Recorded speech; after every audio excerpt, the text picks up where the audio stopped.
balita na ika'y mawirili. Mga nagbabagang kamao, mga boksingero pambato. Balitang boxing, LBC Esports.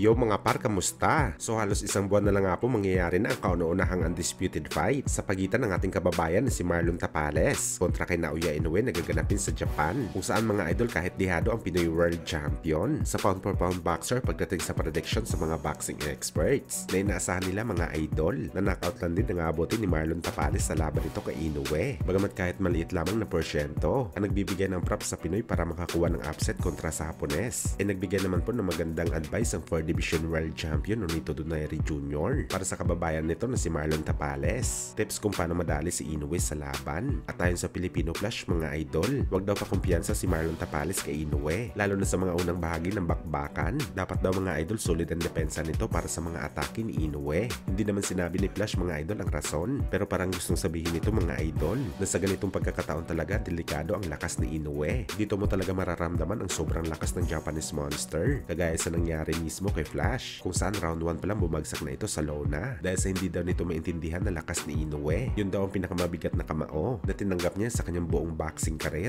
Dagdag pa ni Flash mga idol, bukod daw sa matibay na depensa ni Tapales, atakihin daw nito si Inoue sa umpisa pa lang ng laban at wag nabigyan ng espasyo ang Hapon para makaset up ng monster shot, kagaya sa ginawa nito sa laban niya kay Fulton na sobrang layo ang distansya ni Fulton kung lumaban, kaya nakapag-generate ng halimaw na lakas si Inoue na siya naman ang kinabulagtan ni Fulton sa bakbakan na yon. Well, isang magandang advice to mga idol para kay Marlon Tapales galing sa kapwa nito Pinoy at legend sa sports ng boxing. Kung sino man kasi mga idol ang boxer na talagang kilalang kilala na si Inoue, masasabi siguro natin mga idol na si Flash na yon dahil 2 beses sila naglaban at sa unang sagupaan nila kastigo pa ang inabot ni Inoue sa Pinoy. Well, gayon pa man mga idol, duda tayo kung susundin ito ni Marlon Tapales ang mga payo o tips ni Flash para dalihin si Inoue. Sweet science kasi mga idol ang galawan ni Marlon Tapales sa bakbakan, pero isang magandang ideya na rin mga idol ang binigay ni Flash kay Marlon, kagaya sa binigay ni Pacquiao kay Marlon Tapales bago mag-umpisa ang kanyang training camp na dapat mabilis ang kanyang footwork dahil isa daw ito sa mga susi para manalo sa laban kahit anuman ang style ng kalaban.